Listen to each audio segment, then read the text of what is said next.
Hello, and welcome back to Connor's Books of Secret Horrors. Here's another story of mine, The Offering. Hope you enjoy. Created and written by L. Connor. The Offering. Adam was a troubled teen.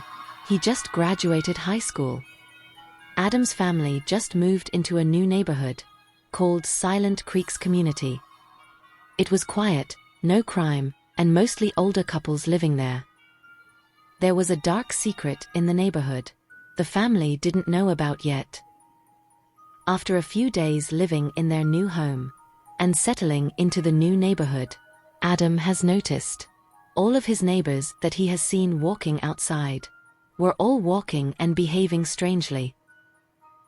No one spoke to each other or made eye contact with one another, all having a blank stare as they walked the streets in silence, and all seemed to be afraid of something that he wasn't aware of. Adam began to take daily walks around his community, and each day he walked, Adam learned or noticed something new. He began to realize everyone dressed almost alike, all wearing white or black clothing, no bright colors. One day he came across some weird animal tracks he never seen before, next to a field with a gate. It was a little garden area with roses that had a cross and a plaque with names on them, and stuffed animals surrounding it. What is this? A little cemetery, he said to himself. Another day he noticed all the neighbors had black or red window blinds, which were in a pattern. Such as one house will have a black window blind, and the house next door would have red blinds, and the one next to that would have black again, and so on, throughout the entire neighborhood. A bit odd, he thought, but okay, no big deal. He noticed smoke coming out of all the chimneys every morning. Another day, Adam also noticed every night at exactly 9 p.m., all of their blinds will shut closed at the same time, and their front door left wide open, with no light in sight, each home in complete darkness. Adam tried to show his parents, but they didn't seem too concerned about it.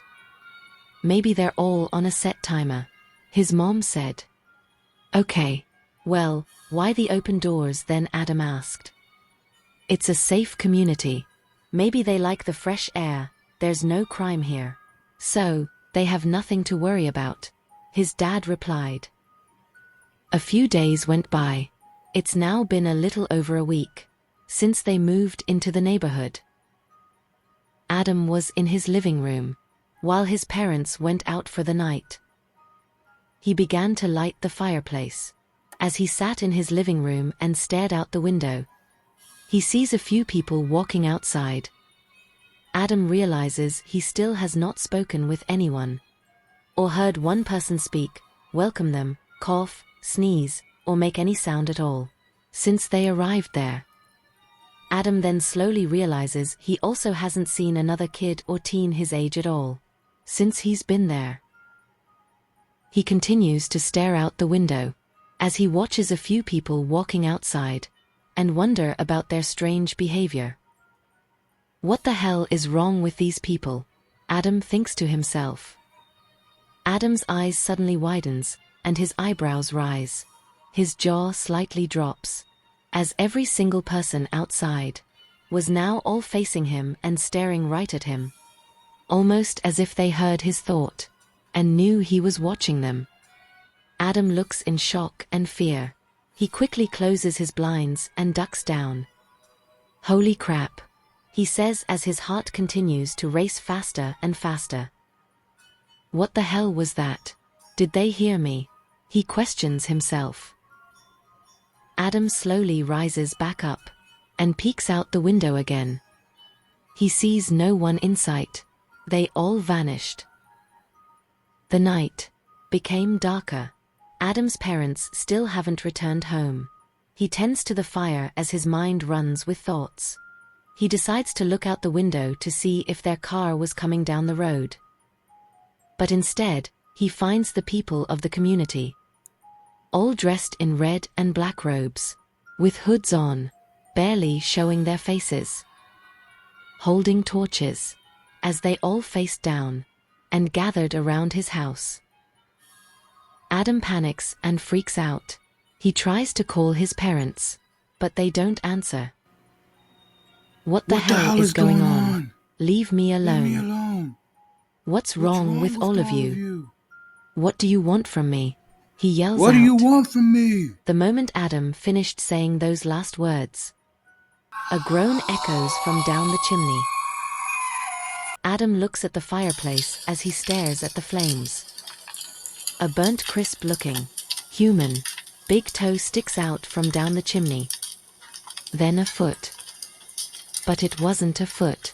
It was more like animal hooves, rotten and burned at the flesh, slowly begin to stick out. Adam continues to stare in fear. Groan echoes. Then a leg comes out. Now both legs, which both the flesh had rotten and burned to crisp, were now both hanging. Then a torso slowly reveals. And finally, a head creeps out, but it wasn't human. It was more like a goat's head, with two long curved horns, which was completely burned to crisp, and had no eyes. The body then jumps down, now standing in the flames of the fireplace, as it stares at Adam with its goat head and empty eye sockets. Rotten human torso, and flesh burning. Adam's eyes bulge, frozen in fear, not able to comprehend what he is seeing. Adam cries. The rotten, burned goat man quickly twists its body and drops to the floor, and begins to crawl backwards on all four limbs, with its head rotated backwards, speed crawling towards Adam. What do you want from me? Adam cries and yells out as he tries to run away. It grabs Adam and groans. I want you. Adam screams and pleads as the goat man grabs him and drags him up the chimney.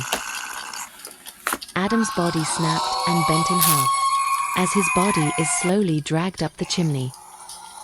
As a roaring fire goes off, shooting out a burst of flames and black smoke. The people in robes and hoods gathered around his house all look up as the fire and smoke shoots out of the chimney, with a stench of death filling the air. And the burnt, rotten goat man jumping and leaping from roof to roof, carrying Adam, while a loud roaring echoes the community as it disappears into the wooded fields. Near the gated cemetery Adam saw before, two members remove their hood, revealing Adam's parents. They stare at the rest of the hooded members of the community, still surrounding their house, as they both say, "Well, it's done. There goes our offering." Are we in now?